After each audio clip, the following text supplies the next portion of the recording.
Hey everybody, here we are in the first section of Chapter 5, and this is the chapter where we get to learn about identities, which are going to be really important, especially if you're going into calculus.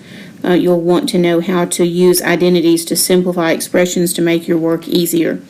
And it's neat to see how some of these different functions we've been looking at relate to each other. So in this section, we're just going to look at the fundamental identities. We've seen most of these before. And some of the problems that we'll do will be kind of familiar to you. Some of them won't be. We're going to be kind of marrying what we know about the functions with algebra. So let's get started. First of all, an identity is an equation that is satisfied by every value in the domain of its variable. So, in other words, it's sort of like a formula that we can use to calculate a value, or in other cases, we won't use it so much like a formula as we'll use it to exchange one expression for an equivalent expression. So we'll use these identities different ways.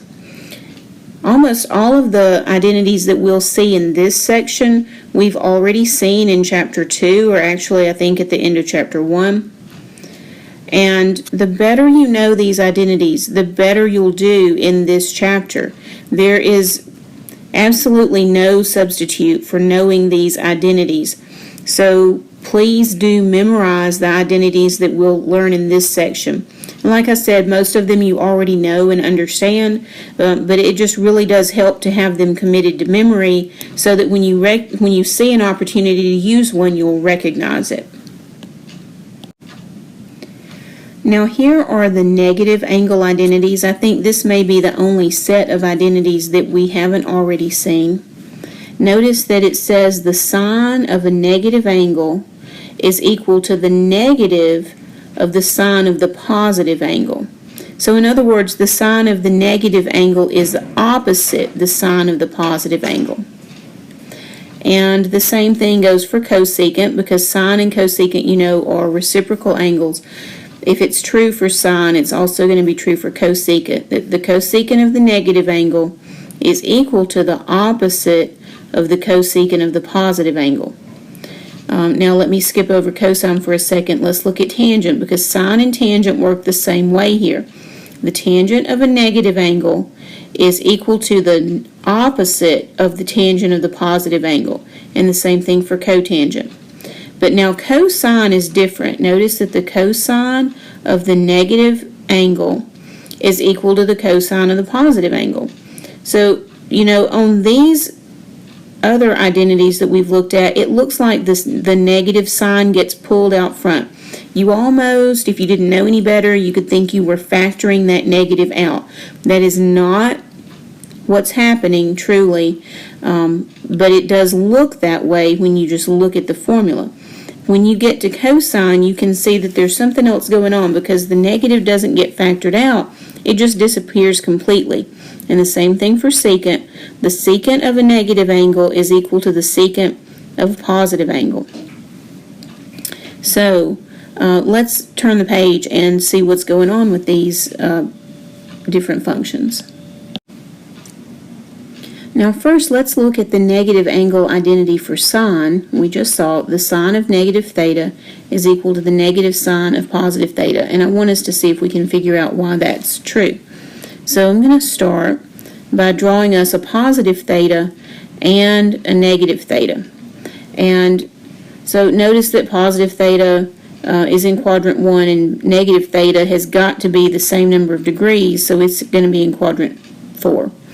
And because these two have the same reference angle, we also know that their functions are going to have the same absolute value. So, you know, we've seen this before. The sine of positive 30 is equal in absolute value to the sine of negative 30, but because the negative 30 is a quadrant 4 angle, its sine is negative. So for quadrant 1, all the sines will be positive. For quadrant 4, for the same reference angle, it'll be the same number, but the sign will be negative. And so that just bears out our identity. The sine of a negative angle is going to be the opposite of the sine of a positive angle. And if the angle is big enough so that the angle goes to quadrant 2, then the negative angle then would be big enough to go to quadrant 3, and you'd still have this opposite action going on where the sine of the quadrant 2 angle is positive, but the sine of the quadrant 3 angle is negative. And let's look at the cosine of negative theta is equal to the cosine of positive theta. We draw the same diagram. We can see that for the quadrant 1 angle, cosine would be positive, but also for the quadrant 4 angle, the cosine would be positive. So it just so happens that with cosine, the functions match in sine. And if the angle is big enough to go to quadrant 2, then the negative angle is big enough to go to quadrant 3, and both of these angles would have negative cosines. And so that's just the way it works for cosine and also for secant. Now on tangent, you're going to see that it works very similar to the way it worked with sine. If we have a positive theta in quadrant 1 and a negative theta in quadrant 4, the quadrant 1 will be a positive tangent, but the quadrant 4 will be negative. And if our angle gets big enough to go to quadrant 2, then our negative angle is going to be big enough to go to quadrant 3, and the quadrant 2 angle will have a negative tangent, but the quadrant 3 angle will have a positive tangent. So we have this opposite kind of thing going on. So sine and tangent and their reciprocal functions, the sign changes for a negative angle, but for cosine and secant, the sign stays the same for a negative angle. So let's practice on these a little bit. If the tangent of theta is 2.6, then the tangent of negative theta is going to be, let's think about it and use our identity. We know that the tangent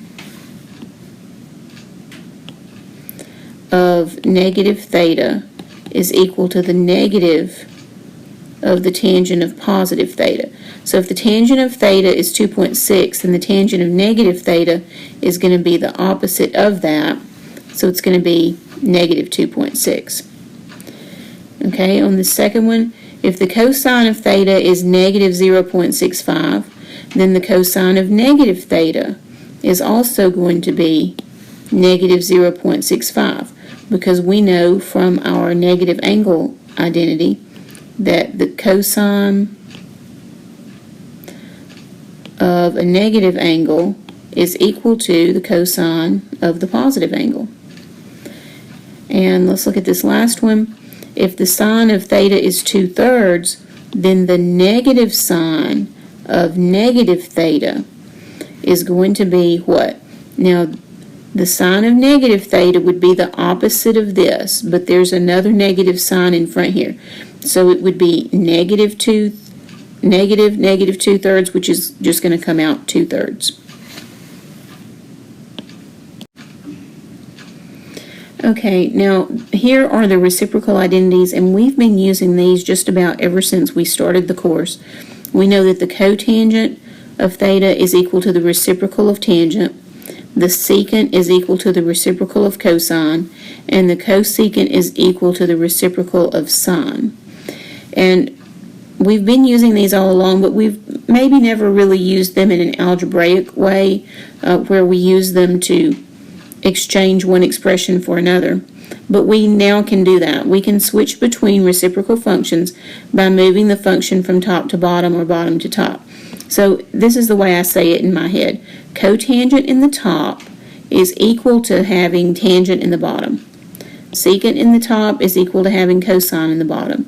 Cosecant in the top is equal to having sine in the bottom.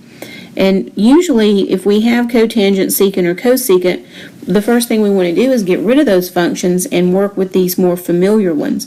So now we have a way to do that. It's just that if we want to exchange a tangent in place of a cotangent, we'll have to put that tangent in the denominator. That's all.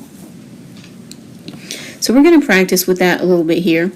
We're going to write each of these expressions in terms of sine and cosine and simplify so that no quotients appear. That's almost always what we want to do in this section. We want to simplify so that no quotients appear.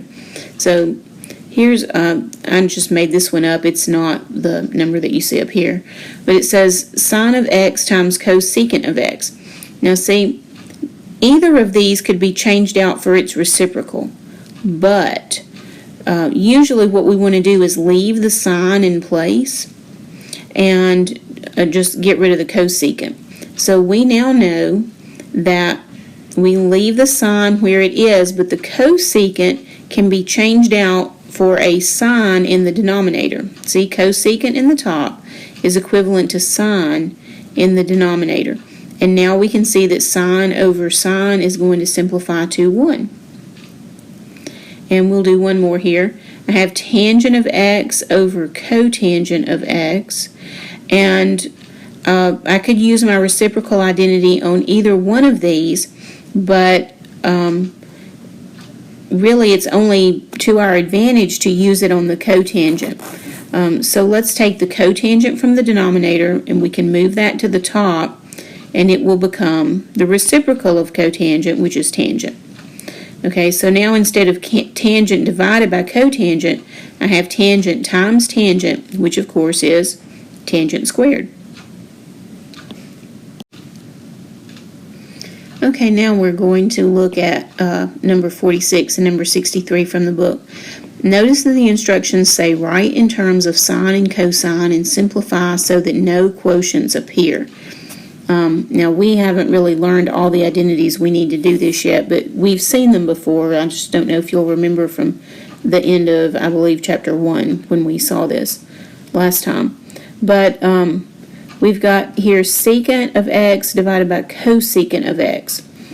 And, you know, neither one of these is our favorite function. We like everything to be sines, cosines, and tangents, and neither one of these functions is either any of those things. So let's use two identities here. Let's take the cosecant from the bottom and move it to the top. So the reciprocal for cosecant is sine. And then let's do the reciprocal of secant so that that moves to the bottom. And the reciprocal of secant is cosine.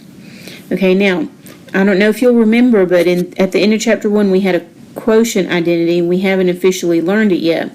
But the sine of x divided by the cosine of x is equivalent to tangent of x.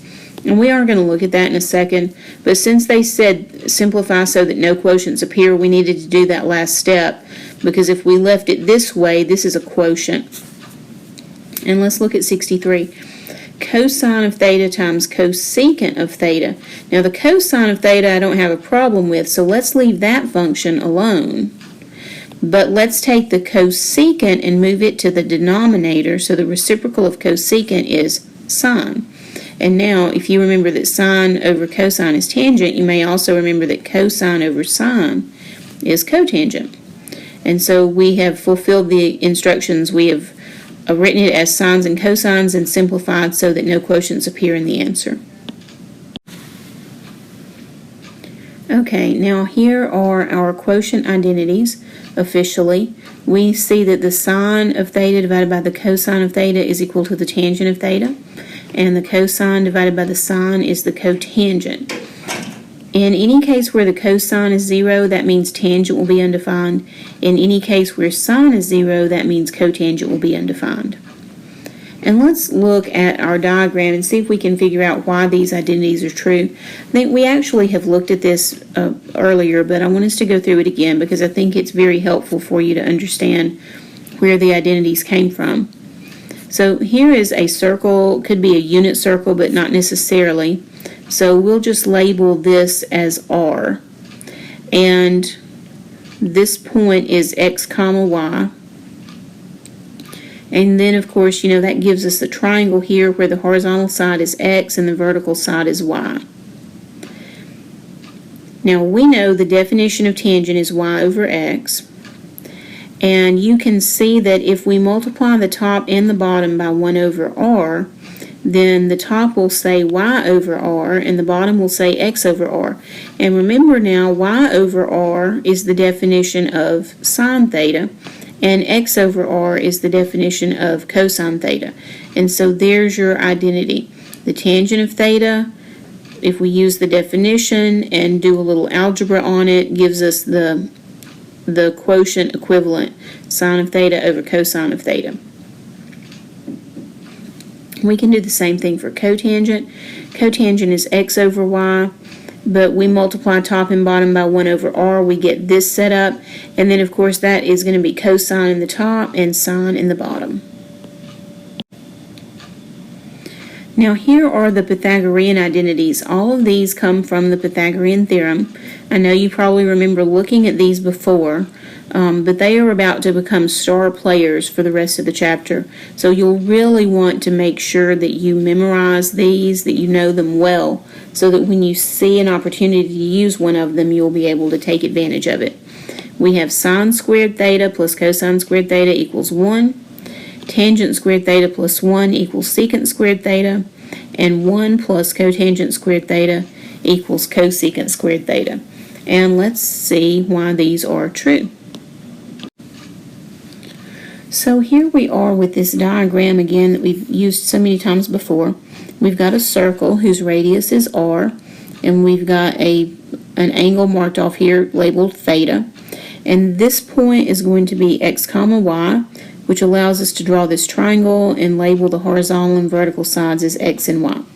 Now, using the Pythagorean theorem, we can write x squared plus y squared equals r squared. And now you know that this is an equation, so we can do whatever we want to the equation as long as we do it to both sides. So what we're going to do is divide everything by r squared. And now if we rewrite that so that the exponent is outside and we have just the fraction inside, we can see that this is the definition of cosine and this is the definition of sine. So what we have here is cosine squared theta and plus r sine squared theta equals 1.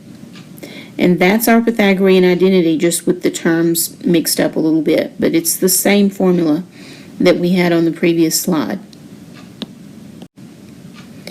And so we can write it in the more familiar way, sine squared theta plus cosine squared theta equals 1. Now, if we take that sine squared theta plus cosine squared theta equals 1, that original Pythagorean identity, and we divide through by sine squared theta, we get a different looking identity. So sine squared over sine squared gives us 1. And cosine squared over sine squared gives us cotangent squared. That's our quotient identity coming into play. And 1 over sine squared theta gives us cosecant squared theta. That's our reciprocal identity coming into play. And so now we have an identity that looks totally different, and this is just one of our other Pythagorean identities. And you'll want to memorize that. And let's pick up the third one. If we start with that same original Pythagorean identity, and this time we divide through by cosine squared theta, then we get tangent squared theta plus 1 equals secant squared theta. So you see, using the quotient identity here to turn this into tangent, and using the reciprocal identity here to turn get the cosine squared from the bottom and move it to the top, so it's secant squared. And so these are our last two Pythagorean identities. Now these formulas do have alternate forms. You can see here that I've got sine squared theta plus cosine squared theta equals 1. But what if I wanted to isolate the sine squared theta? It would be easy to do. All we would need to do is subtract cosine squared theta from both sides. And that would give us sine squared theta equals 1 minus cosine squared theta. So what we're going to find is that anytime we have a 1 minus cosine squared theta in an expression, if it's convenient for us, if it's something that we think will be to our advantage, we can exchange the 1 minus cosine squared theta for a sine squared theta. And in a similar way, if you have sine squared theta plus cosine squared theta equals 1 and you want to isolate the cosine squared theta, all you have to do is subtract sine theta from both sides, and you get cosine squared theta equals 1 minus sine squared theta. So these are two alternate forms of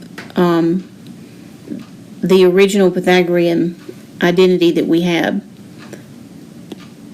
Now, if we take the tangent squared theta plus 1 equals secant squared theta, we can do a similar thing.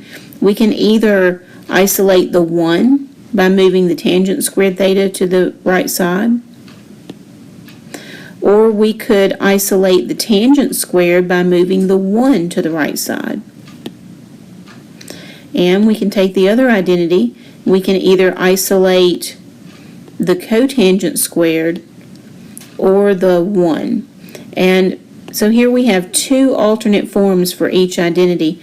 You really do not want to memorize all the alternate forms, but what you need to do is memorize the basic ones and then just know how to get the other ones by moving things around. You know algebra well enough to move terms to one side of an equation or another based on whatever need you have at the moment. Now here we see an example that we've run into before, and it's cropped up again, and this is not the last time that we'll see it. It says, if tangent of theta is negative 5/3 and theta is in quadrant 2, find each function value. Now what the book is going to encourage you to do is do this algebraically using the identities. So they're going to say, you know the tangent, now use the Pythagorean identity, tangent squared plus 1 equals secant squared to find the secant, and then you know the secant, so you know the cosine, so you can find the sine. You can do this all by algebra, but I think for us, it's really more important for you to be able to move quickly and do it by diagram. So let's do it that way.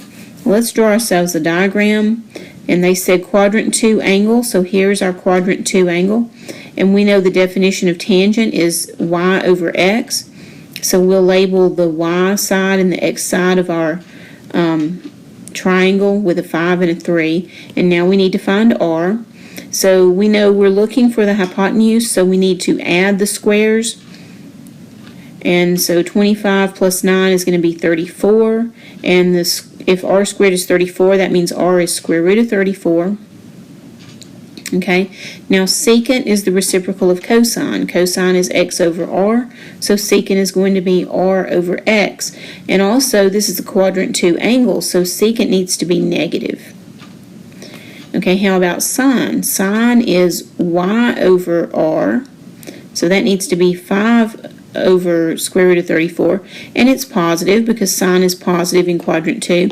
But notice that this result needs to be rationalized, so we'll multiply top and bottom by the square root of 34, and that's going to give us 5 square root of 34 over 34. Okay, now cotangent of negative theta. I think first what we might want to do is get that negative pulled out. Using our negative angle identity, we pull the negative to the front, and the reason I did that is because I don't have a diagram of negative theta. I have a diagram of positive theta. So I want to be able to find positive theta. And we know that cotangent is equal to x over y, so that would be 3 over 5. So we've got a negative 3 over 5. Now this negative is because cotangents are negative in quadrant 2. This one came from here. So negative cotangent theta is negative 3 over 5, which is 3 over 5.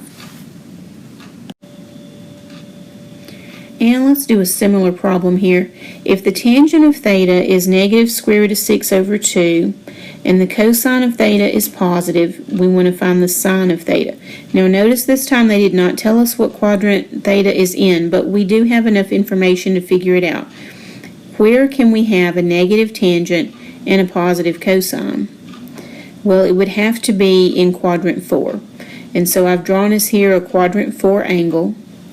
And let's go ahead and label our sides. Tangent is y over x. So again, I've labeled the sides of the triangle y over x. Now we'll need to know r. So since we're looking for the hypotenuse, we'll be adding the squares. R squared is 2 squared plus square root of 6 squared. That's going to be 4 plus 6. So r squared is 10, and therefore r is square root of 10. Okay, now sine of theta is just y over r. And because this is a quadrant 4 angle, sine is going to need to be negative. So Sine of theta is negative square root of 6 over square root of 10. Now this does need to be rationalized, so that gives us negative square root of 60 over 10. And this radical needs to be reduced because now we have a factor of 4 under the radical. So you know 60 is 4 times 15, and the square root of 4 is 2. And now that we've got a 2 out here, we see that now our fraction needs to be reduced. So 2 over 10 reduces to 1 over 5, and we end up with negative square root of 15 over 5. Here's another similar problem. If the secant of theta is 4/3 and the sine of theta is negative, find the remaining 5 trig functions. Okay, let's start out with a diagram. What quadrant can we have a positive secant but a negative sine? Now if secant's positive, that means cosine is positive, and that can only happen in quadrant 4. So here is another quadrant 4 angle, and secant is r over x. So I'm going to label my sides accordingly, and now I need to find y. And since I'm looking for y, I know I need to subtract the squares. So y squared is going to be 4 squared minus 3 squared, which is 16 minus 9, which is 7. And so if y squared is 7, then y is square root of 7. And now let's find the remaining 5 functions. Okay, we'll start with sine of theta. Sine is y over r, but it needs to be negative because this is a 4th quadrant angle. So negative square root of 7 over 4. And always check to see if your radical needs to be reduced, and here the answer is no. Also make sure that your answer doesn't need to be rationalized or anything like that. So here we're good. Let's go on to cosine. Cosine is x over r, and it's positive in the 4th quadrant. And tangent is y over x, and it needs to be negative. Okay, so now those are the first 3, and the other 3 we can get just by doing reciprocal relationships. Cosecant is the reciprocal of sine, and here we do need to rationalize, and so we're going to end up with negative 4 square root of 7 over 7. And secant was given to us, and then cotangent is the reciprocal of tangent. So keep the sign but flip the fraction over and rationalize, and we have negative 3 square root of 7 over 7. Okay, now we're switching gears a little bit. We want to write each expression in terms of sine and cosine and simplify so that no quotients appear in the final expression and all functions are of theta only. In other words, you can't have any division symbols and you can't have anything like negative theta. You got to only do functions of theta. Okay, so we'll always use quotient identities and reciprocal identities to help us with this. So here I have tangent of theta times cosine of theta. I know that tangent can be exchanged for a sine over cosine. So tangent times cosine becomes sine over cosine times cosine. Then you can see that the cosines cancel, and we're just left with sine. And let's do a similar thing on this one. Cosecant can be written as 1 over sine. Cosine, there's no need to change because it's already one of these two functions. And then tangent can be written as sine over cosine. Cancel your cosines that are top and bottom, cancel the sines, and all we're left with is 1. Now sometimes there will be some kind of operation for you to carry out. For example, here there's a binomial multiplied by a binomial, so it looks like a FOIL problem, and in fact that is what we need to do. But before I FOIL these together, I think I would like to use the reciprocal identities to change these to their reciprocal form. So it's going to be sine theta minus cosine theta times 1 over sine plus 1 over cosine. So now I think when we multiply, that's just going to save us a little bit of work. Okay, FOIL steps here. First times first is going to be sine theta times 1 over sine theta. Okay, So you know sine times 1 is sine, and then on the bottom 1 times sine is sine. Alright, now outer times outer. Sine theta times 1 over cosine theta. And then inner times inner is going to be minus cosine theta times 1 over sine theta. And then last times last is going to be minus cosine theta over cosine theta. Now let's simplify what we can here. Sine theta over sine theta is 1. Sine theta over cosine theta is tangent theta using our quotient identity. Cosine over sine is cotangent, and cosine over cosine reduces to minus 1. Now combine your like terms. The 1 and the minus 1 will add up to 0, and all we're left with is tangent theta minus cotangent theta. Okay, now this one says write each expression in terms of sine and cosine and simplify so that no quotients appear and all functions are of theta only. And this is a good opportunity for us to see that you really don't have to start out by writing in terms of sine and cosine. This is, instead of being more of an instruction, this is more of a hint of a way that you can go. But if you would like to use a Pythagorean identity to start off instead, you certainly could do that. Here we have secant squared theta minus 1. And we want to think about our Pythagorean identity that contains a secant squared and a 1. And you want to ask yourself, can I rearrange this expression, this equation, so that one of the sides says secant squared theta minus 1? And we see that we could do that if we just could move this 1 to the right side. And if you do that, you see that you have tangent squared theta equals secant squared theta minus 1. So I'm going to be replacing this top expression with tangent squared theta. And in the bottom, we have cosecant squared theta minus 1. So I want to think of the identity that contains a cosecant squared, and here it is. So how can I rearrange this so that one of the sides says cosecant squared minus 1? And similar to the last one, if we move the 1 over to the right side, we'll have it. And so we see that cotangent squared equals cosecant squared minus 1. So now we said the top would be a tangent squared, and the bottom we see now is cotangent squared. And now let's use a reciprocal identity to move this cotangent up to the top. Cotangent in the denominator is equivalent to having the reciprocal function in the top. So that's going to be tangent squared times tangent squared. This cotangent squared moved up to the top to be a tangent squared. And now tangent squared times tangent squared is tangent to the fourth. Okay, here is another one where they say to start off by writing everything in terms of sine and cosine.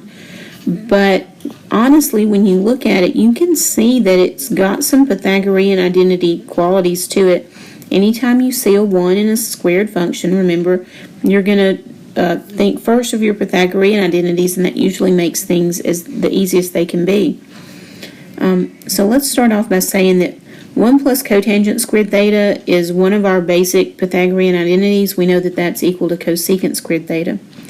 And the 1 minus cosecant squared theta, we'll have to finagle that identity just a little bit. So let's look at the basic identity. Bring the cosecant squared over here so that the left side says 1 minus cosecant squared, and we're going to want to bring the cotangent squared to the right. And when we do that, of course, those functions change signs, and we have 1 minus cosecant squared theta equals negative cotangent squared theta. And so now our problem looks like this because we used those Pythagorean identities. Okay, now we want to use reciprocal identities to get the cotangent up into the top and the cosecant down into the bottom. And when we do that, they will change to their reciprocal form. So cotangent squared goes to the top and becomes tangent squared. Cosecant squared goes to the bottom and becomes sine squared.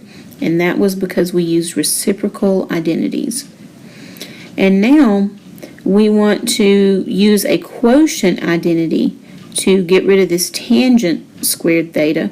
So we know that tangent is equal to sine over cosine. So tangent squared is equal to sine squared over cosine squared. Notice I've kept up with my negative here. Don't lose the negative. And then this sine squared is still going to be down here in the denominator. And that was a quotient identity. Now notice that you can reduce by canceling out the sine squared, and you end up with -1 over cosine squared theta. And we're almost done, except it says we can't have any quotients in our answer. So let's use one more reciprocal identity to move that cosine squared up to the top, where it will be secant squared. So now we end up with negative secant squared theta. Now this one had several different identities in it, several steps. It's really good practice for you to think through it, but I know it doesn't come easily at first. So you may be working this example with me and thinking, like your mind may kind of be swimming just a little bit because we're doing so many different things. But that just means that this is a good example for you to think through several times. If you'll write through it and think through it several times, it will begin to sink into you, and it will help you be stronger later on. So I really encourage you to think back through this example over and over until it kind of starts to make sense and become second nature to you. Now let me warn you about a mistake that a lot of people make. This is a common mistake. When working with trig expressions and identities, be sure to write the argument of the function. When we talk about sine squared and cosine squared and tangent, but we really are kind of being lazy in the way we talk, and I do it too because, you can only say so many words, but when we write, it is very important that when you write these things down, that you write the argument. So it doesn't make sense to write something like sine squared plus cosine squared, even though we say it. When you write it, you should write sine squared theta plus cosine squared theta. This doesn't make any more sense than a radical without a number under it. It's a symbol, yes, but it doesn't have any meaning until you put something under it. So sine squared plus cosine squared doesn't have any meaning until you put an angle with it. Okay, now just a couple more examples for us. This one says, write each expression in terms of sine and cosine and simplify so that no quotients appear in the final expression and all functions are of theta only.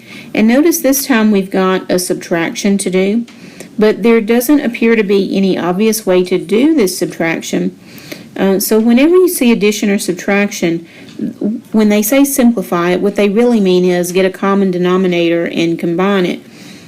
So here, we need a denominator. So we'll need to write cosecant theta as 1 over sine theta. Okay, now let's get a common denominator. We can multiply sine theta into the bottom of this term, but that just means we need to multiply it into the top. And so now the top of our fraction is going to be 1 minus sine squared theta, and the denominator is sine theta. And we need to figure out what we can do with this expression. And doesn't it look like one of our Pythagorean identities because of the squared function and the 1? It starts to make you think about this Pythagorean identity. So let's rearrange our basic Pythagorean identity so that one of the sides says 1 minus sine squared. So we'll take the sine squared from here and move it over to the right. And we see that 1 minus sine squared theta is equal to cosine squared theta.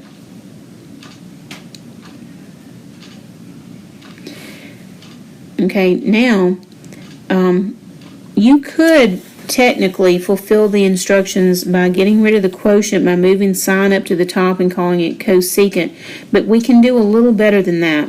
So instead of doing that, let's write the cosine as cosine times cosine, cosine squared as cosine times cosine, and then when you do that, you can see that the cosine over sine can be traded out for a cotangent using our quotient identity. And so this is the most simplified form we can get. Cotangent of theta times cosine of theta. And here's our last example for this section. So we have same instructions as before. It says 1 plus tangent of negative theta over tangent of negative theta. Let's start by doing a trick we haven't necessarily seen before, but we're going to use this a lot later on. Whenever you have multiple terms in the top and you only have one term in the denominator, then one easy thing to do is to split the fraction into two parts and then simplify each part in its own way. So notice that when I split the fraction, each term becomes the top of a fraction, but the denominator of each fraction is the same original denominator. So I have 1 over tangent negative theta plus tangent negative theta over tangent negative theta. And we can simplify each of these. Using a reciprocal identity, we can write that as cotangent of negative theta, and then just simplifying, we can write this as 1. Anything divided by itself is 1. Okay, now using a negative angle identity, I can bring that negative out to the front. And that is the most simplified form of that expression, negative cotangent theta plus 1. Okay, so we've really been through several examples here, and I know this section is overwhelming for a lot of people the first time they go through it. I encourage you, work on the homework, watch the video again if you need to, practice, give yourself plenty of time, and don't rush yourself. Be patient and ask lots of questions. If you need to get up with your instructor and ask some questions, that's perfectly fine, and we actually expect you to do that in this section. So don't give up. You can do it, but you just need to be patient with yourself and remember all the algebra rules that you've learned over the last several years, especially your common denominators, how to simplify these things, and all of that comes into play here. So good luck, and I'll see you in the next section.